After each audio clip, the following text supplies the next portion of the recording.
Hey, welcome all my right thinkers.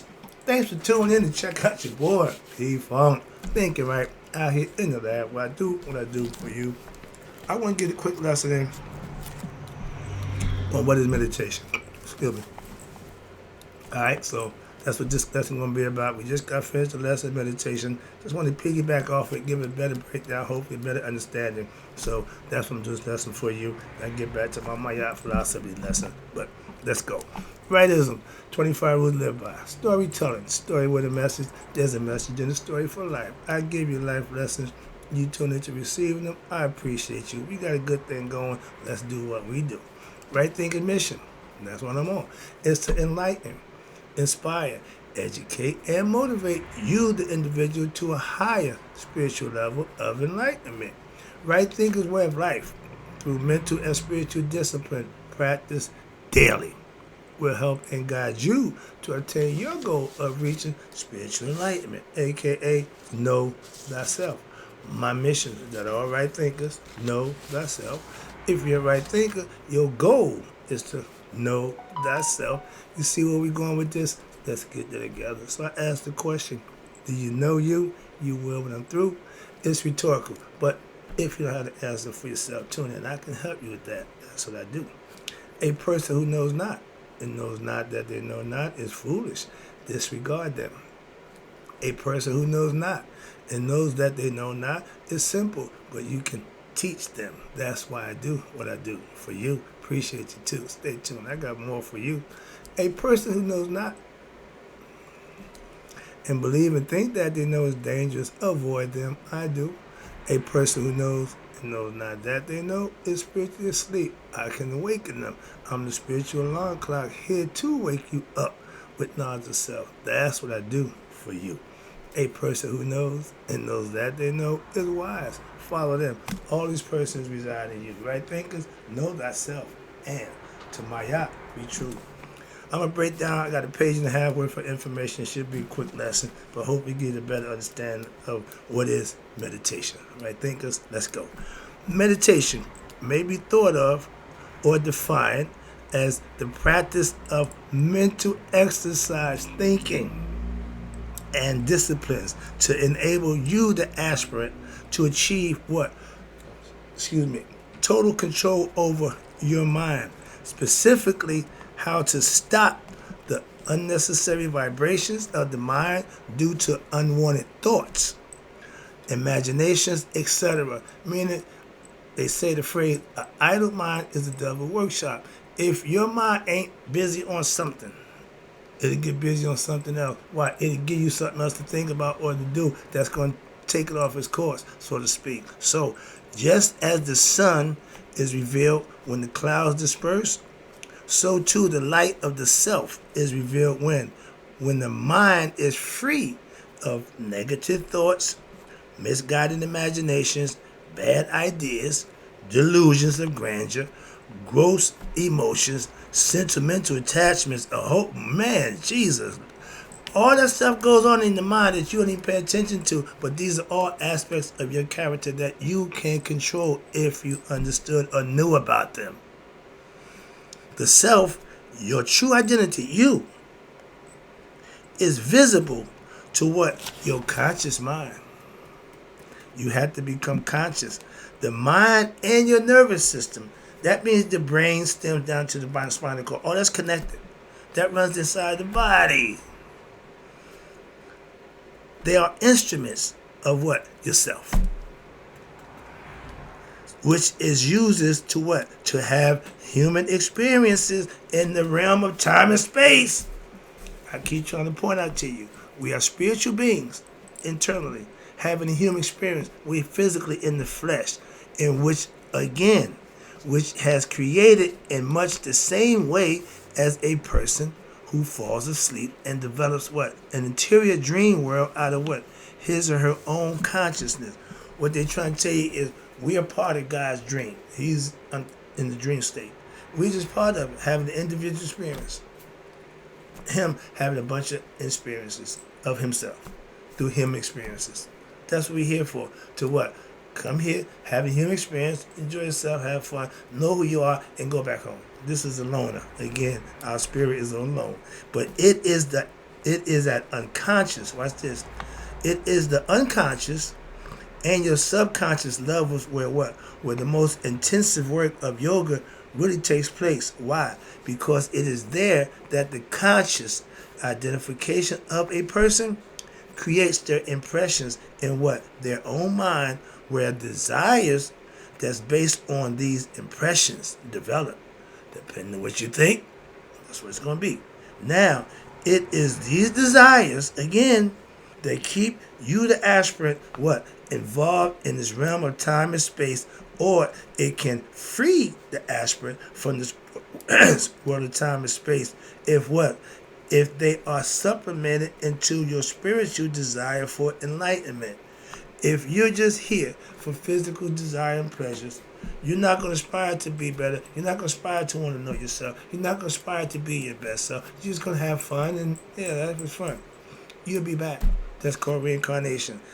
And if you live for your desires of the flesh, they call them carnal, you will not advance. But the desire to attain enlightenment, hence aspirants.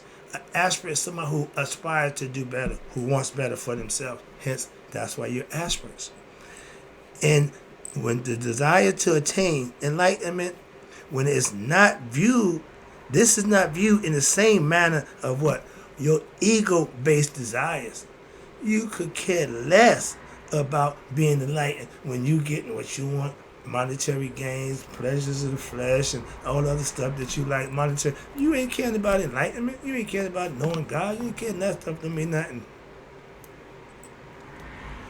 The desire to attain enlightenment is not viewed the same ego-based. Why? Because now it is viewed as being aspiration, which is a positive self-improvement movement. If you aspire to do better or be better, you'll do better. That's what aspirants do. That's what I'm here for you. That's what I do for you. Now let's talk about the externalized consciousness. Meaning all you think about is stuff, external stuff. And what happened? That's called a distracted because of your ego and your worldly objects. You want things. You like stuff, material things. That makes you happy. And you believe that that's going to make you happy. It won't, but keep trying. The light of the self, a.k.a. your conscious, God is all conscious, and shines through the mind again. And this is what sustains life. The flow of consciousness is most people is from what? Within, moving outward. And this causes them to be what? Externalized and distracted and lose their energy. Send it out. When they're what? When the mind goes, energy flows. Whatever you think, whatever you believe, that's where the mind goes. Now, have you ever noticed that sometimes you can actually feel somebody looking at you? You just get that feeling that, being watched, looking at you. Okay, why? Why is that? Now, this is because there is a subtle energy that's being transmitted through what? Through their vision, which is an extension of the mind. Those who live in this externalized state of mind, they are not aware of what? They are not aware of the source of consciousness. Ain't paying attention, could care less. But meditation, as well as the other disciplines, spiritual discipline of yoga, will serve to what? To reverse that flow of consciousness onto itself. Meaning it's going back to you. That's so that what? Your mind acts as what? A mirror which reveals the true self. If your mind is free and clear of a bunch of nonsense, you can see yourself for who you really are. That's what they're trying to explain to you. That's the external. Now let's go with the internal. That's outside. Now let's go with the internal concept of meditation. The internalized consciousness is what we call a yoga practitioner. Myself. Most people are unaware that there are deeper levels of being just as they are, unaware of the fact that this physical world is not physical. Oh, there you go. So I ain't gonna have that argument. But quantum physics Experiments have proven that the physical world is not composed of matter, but energy that slows down the vibrational rate, and this supports the findings of what? The ancient sages who have taught for thousands of years that what? The reality in which we experience right here in human form, senses, the five senses, the sight to the brain, is not absolute reality. Why? But a conditional one based on the human factor. So therefore, you must strive to what? Rise beyond your conditioned human mind and senses, which is the five, physical body, and preserve reality as it truly is. Excuse me. When you see life as it really is, that's raising your conscious level, becoming aware. Right? Quick. Learn to distinguish the real from the unreal. You can't tell between a BSer and a real person. I can. Discernment. Excuse me. Human beings are not just composed of mind and senses and just a physical body, but beyond the physical and the mental, there is a soul level. This is the realm of what? Your higher self, which all of the teachings of yoga, right thinking philosophy, and other various practices of meditation are directed toward discovering what? That hidden, she taught, hidden what? Divinity, God within you. We know that to be Amen, Amun, the hidden one.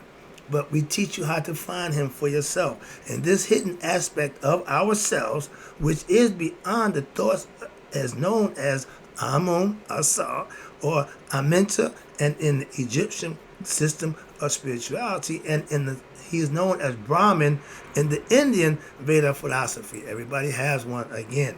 When you are active and not practicing or experiencing the wisdom of yoga, you are distracted from the real you, or discovering the real you. Why? Distractions. This distraction, which comes from what? Your earthly, physical desires, your cravings, sexual cravings, and your endless motion of thoughts in the mind, is what is considered the veil, which blocks your perception of your deeper essence, aka your netaru. This distraction keeps you what? Involved with the mind, senses, the body, and that you have come to believe is the real you. When your body is motionless, when you sleep, you are still thinking and feeling. And you are mostly just associated with what? The mind. And at times when you are not thinking, which never should be, such as in the dreamless state and the state when what? Then you are associated with your higher self. However, because that connection is in the dreamless state and is veiled by what? Your ignorance, because you are asleep and not aware of this experience. So in order to truly discover this realm, you must consciously turn away from the phenomenal world, physical world, in which is distracting you from your real inner reality. And the practice of right thinking philosophy or yoga accomplishes this task. Meditation daily, when backed up by the other disciplines I teach you of yoga, right thinking philosophy, is the most powerful agent of self-discovery. The practice of meditation daily will allow one to create a higher awareness which affects all aspects of one's life, but most importantly, it gives you the aspirant experiential knowledge, meaning for yourself, for his or her to know their true self for themselves. I'm going to drop the pill on that one because I got to go, but hope you got the quick lesson on meditation. I'll be back with the goal of meditation.